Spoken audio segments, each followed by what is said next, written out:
Hi అండి, ఈరోజు గుంత పొంగనాలు ఎలా చేసుకోవాలో చూపిస్తాను. కావాల్సిన పదార్థాలు: దోస పిండి, ఆనియన్, చిల్లీ, స్ప్రింగ్ ఆనియన్స్, కొత్తిమీర, క్యారెట్ అన్నీ బాగా నీట్గా కట్ చేసుకోవాలి. క్యారెట్ తురుముకోవాలి. ఇప్పుడు స్టవ్ మీద ప్యాన్ పెట్టుకొని కొద్దిగా ఆయిల్ వేసుకోవాలి. ఆయిల్ వేడెక్కింది. ఆవాలు, వేపాకు,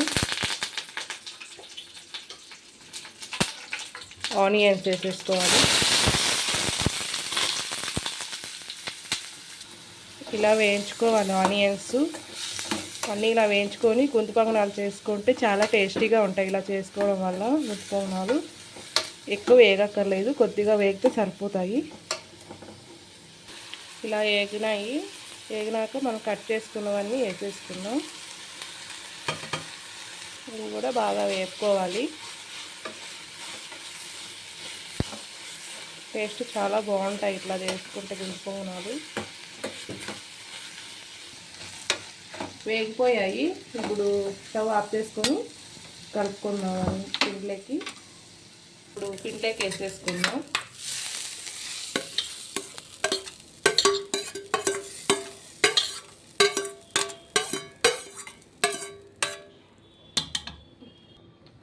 సాల్ట్ వేసుకోవాలి.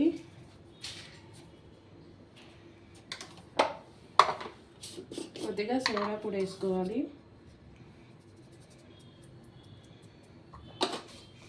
బాగా కలుపుకోవాలి. అంతా బాగా కలిసేటట్లు. చాలా టేస్టీగా ఉంటాయి గుంత పొంగనాలు.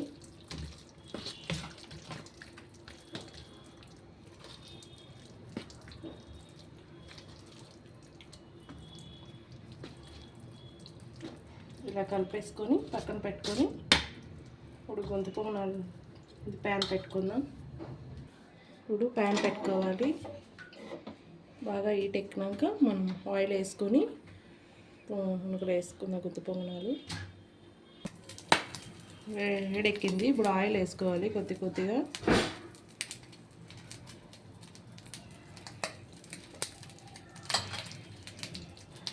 ఆయిల్ వేడెక్కింది. ఇప్పుడు పిండి వేసుకుందాం మనము గుంత పొంగనాలు.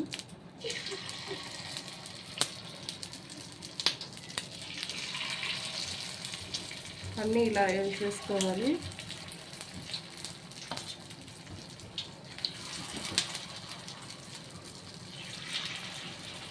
సిమ్లో పెట్టుకొని కాల్చుకోవాలి.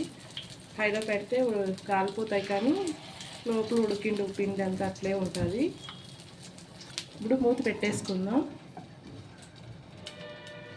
ఒక మినిట్స్ ఉంటే అయిపోతాయి. ప్లేట్ తీసేద్దాం.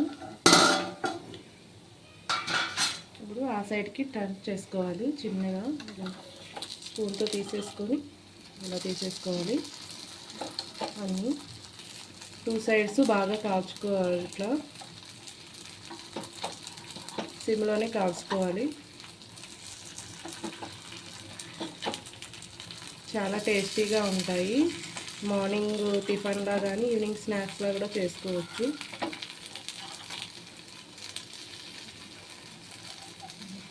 టూ మినిట్స్ ఆ సైడ్ కూడా కాలితే తీసేసుకుందాం. కాలిపోయాయి. ఇప్పుడు అన్నీ తీసేసుకుందాం ప్లేట్లోకి. ఇలా కాలితే సరిపోతాయి. అన్నీ ఇదే విధంగా వేసుకుందాం. గుంత పొంగనాలు రెడీ అయిపోయాయి. పల్లీ చట్నీ కానీ టమోటా చట్నీ కానీ వేసుకుని తింటే చాలా బాగుంటాయి టేస్ట్. ఎంతో టేస్టీగా ఉండే గుంత పొంగనాలు రెడీ అండి. మీకు ఈ వీడియో నచ్చినట్లయితే లైక్ చేయండి, షేర్ చేయండి, సబ్స్క్రైబ్ చేసుకోండి. Thank you.